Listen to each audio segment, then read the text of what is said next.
Have you ever wondered what true spiritual growth looks like? What happens when we strip away all the noise, the distractions, and finally look within? What is the path we must walk to understand who we really are? Today, we're going to walk together through something deeply transformative, something that every spiritual seeker must experience, the 10 stages of spiritual growth. This is not just about enlightenment or some mystical moment of clarity. It's about the journey. It's about the steps we take, the lessons we learn, and the truths we realize along the way. Some of these stages will be difficult, others might surprise you, and a few might even scare you. But without a doubt, each one is essential for your personal growth and transformation. Let's begin by exploring the very first stage, which is often the most overlooked, the stage of discontent. You see, spiritual growth doesn't start with a sense of peace or even curiosity. It starts with dissatisfaction. Think about it. When have you felt the most driven to change? It's often when you feel like something is missing, like life isn't quite enough. There's an emptiness, a void that you can't quite explain. Maybe you've been living your life chasing material success, or perhaps you've been following the path that society laid out for you, but something doesn't feel right. You feel restless. This is where the journey begins. It's the moment you realize that no matter what you achieve externally, there's something more profound that you need to explore internally. Now, this discontent is like a spark. It pushes you to start asking questions, to seek answers beyond what the world has told you. Here's the thing though, most people feel this discontent and then quickly distract themselves. They numb it with entertainment, with work, with relationships, with anything that keeps them from facing the deeper questions. But if you're here, it means you're not one of those people. You're ready to sit with that discomfort, to ask the difficult questions. What is this life really about? Why am I here? What is my purpose? This leads us to the second stage, awakening. Awakening is when you begin to see through the illusion. You start to realize that the world, as you've known it, isn't the full picture. It's like you've been living in a dream, and for the first time you're starting to wake up. You begin to see the patterns, the ways in which you've been conditioned by society, by your family, and even by yourself. You start to question everything, your beliefs, your values, your goals. It can be incredibly disorienting because the foundation you've built your life on begins to crumble. But this is necessary, because how can we build something true, something lasting, if we're still clinging to illusions? Here is a question for you. Have you ever had a moment where you felt like you were seeing the world for the very first time? Maybe it was a sudden realization, or maybe it was a slow unraveling of everything you thought you knew. What did that feel like? And what did it change in you? As you continue through this journey, you'll enter the third stage, which I call the dark night of the soul. This is where things get real. This is where you confront your deepest fears, your darkest wounds, and the parts of yourself that you've spent years trying to avoid. It's painful, it's raw, and it's messy. But it's also one of the most important stages of spiritual growth, because true growth doesn't happen in the light, it happens in the darkness. It's in those moments of despair, when you feel lost and broken, that you're actually breaking open. You're shedding the layers of your old self so that something new can be born. A lot of people get stuck here. They think that because they're in pain, they're doing something wrong. But pain is not a sign that you're off track. In fact, it's often a sign that you're exactly where you need to be. When you're being asked to let go of everything that no longer serves you, and that's never easy. But it's essential, because only by facing your shadows can you step into the light. During this stage, you might feel completely alone. You might feel like no one understands what you're going through. But I want you to remember this: you are not alone. The dark night of the soul is not a punishment, it's a rite of passage. It's the universe's way of preparing you for what's to come. And what comes next is the fourth stage, surrender. This is the moment when you stop resisting. You stop fighting against the process and you simply let go. You surrender to the unknown. to the mystery, to the divine. You accept that you don't have all the answers, and that's okay. You trust that the universe has a plan for you, even if you can't see it yet. This is one of the most liberating stages because for the first time, you're not trying to control everything. You're not trying to force things to happen. You're just allowing. And in that allowing, you find peace. Have you ever experienced a moment of true surrender? A moment when you stopped fighting and just let go, even if you didn't know what would happen next? What did that feel like, and how did it change you? After surrender comes the fifth stage, introspection. This is where you turn inward, where you begin to cultivate a deeper relationship with yourself. You start to listen to your inner voice, to your intuition. You realize that the answers you've been seeking outside of yourself have been within you all along. This stage is about quieting the mind, silencing the noise of the world, and tuning into the wisdom of your soul. It's about learning to trust yourself, even when it goes against logic or reason. During introspection, you'll begin to notice the patterns in your life, the repeating cycles, the lessons that keep coming back until you've fully learned them. You'll start to see how everything is connected, how every experience, every challenge, every setback has been guiding you toward this moment. It is where you begin to understand the deeper meaning of your life. You start to see that everything you've been through has been part of a greater plan. The sixth stage is integration. This is where you take everything you've learned from introspection and start to apply it to your life. It's not enough to simply have insights. You need to integrate those insights into your daily existence. You need to live from that place of inner wisdom. It's easy to have a spiritual awakening while meditating on a mountaintop or sitting in a silent retreat, but the real test is bringing that awareness into your everyday life. How do you stay mindful in middle of chaos? How do you stay connected to your soul when the world is pulling you in a million different directions? This stage is about embodying your spiritual growth. It's about walking the talk. It's about living in alignment with your truth, even when it's difficult. And trust me, it will be difficult at times. But it's in those moments of difficulty that you'll truly see how far you've come. Now here's a question for you. How often do you listen to your inner voice? And when you do you trust it enough to follow it, even when it scares you? The seventh stage is service. This is when you realize that your spiritual growth isn't just about you. It's about how you can use what you've learned to help others.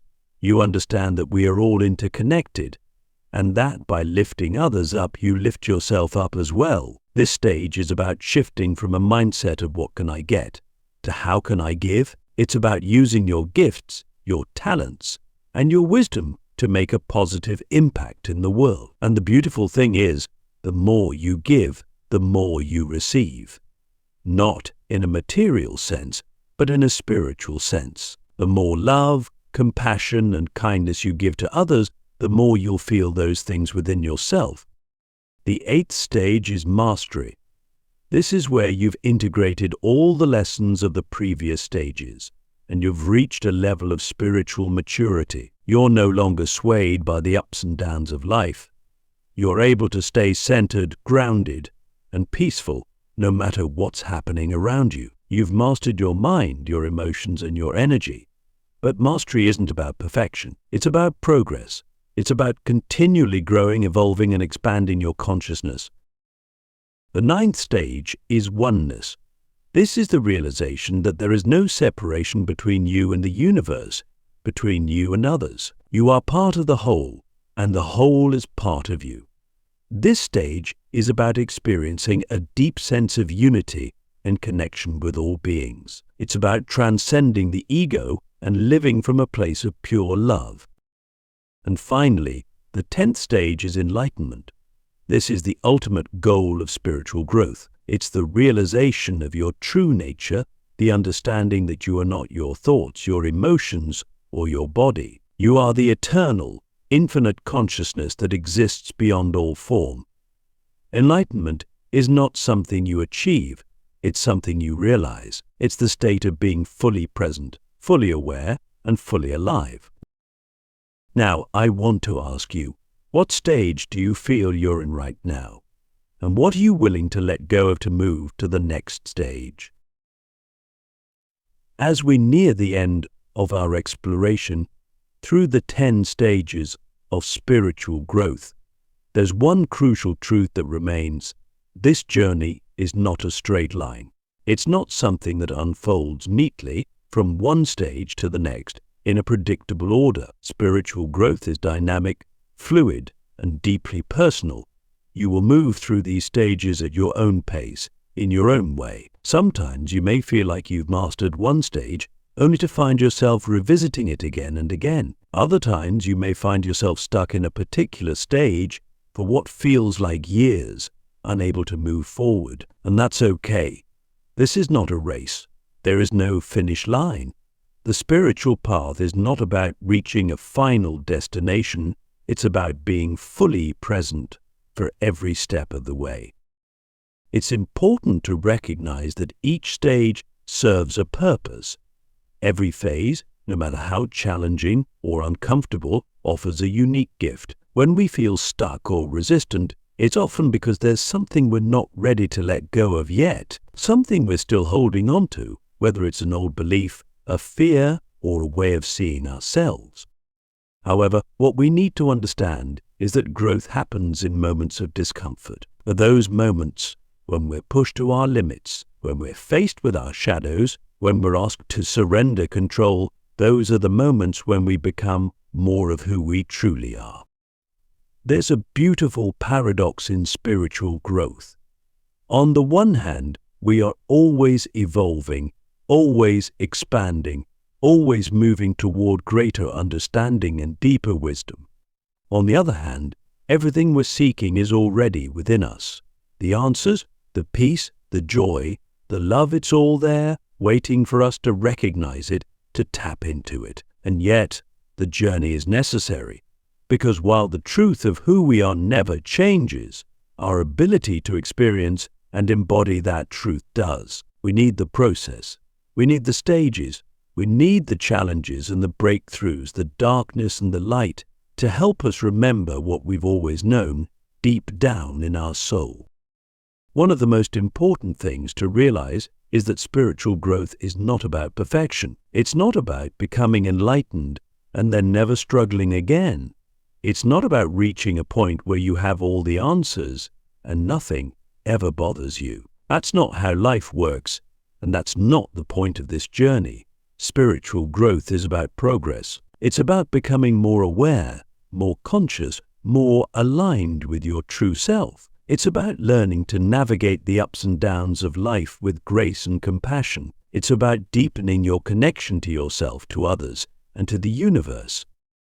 And here's the thing, you are always growing, even when it doesn't feel like it. Even when you're in the midst of a dark night of the soul, when everything feels like it's falling apart, you are still growing. In fact, those moments of perceived breakdown are often the moments of greatest transformation. It's like a seed that needs to break open in the darkness of the earth before it can grow into a tree. Sometimes we need to break open too.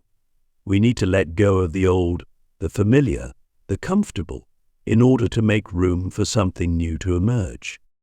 But growth isn't always dramatic. It's not always about major breakthroughs or life-altering realizations. Often, it's in the small, quiet moments that we experience the most profound shifts. It's in the decision to meditate for 5 minutes each morning, to practice gratitude even when things aren't going your way, to forgive someone who has hurt you. Spiritual growth happens in the choices we make every day.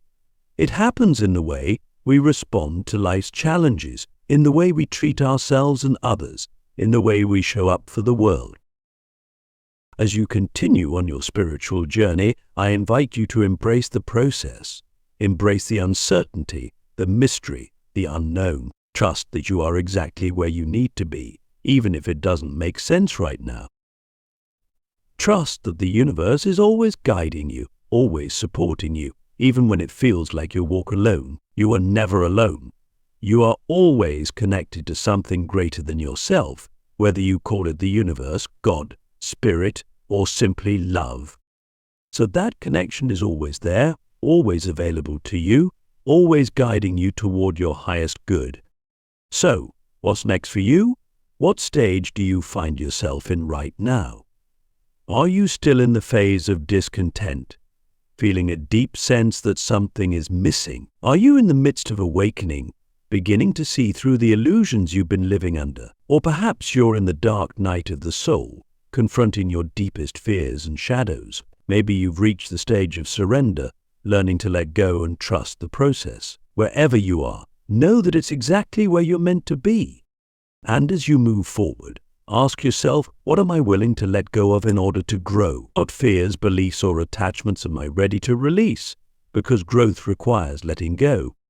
It requires making space for the new, for the unknown, for the infinite possibilities that await you. So it requires courage, patience, and trust. Remember, there's no rush.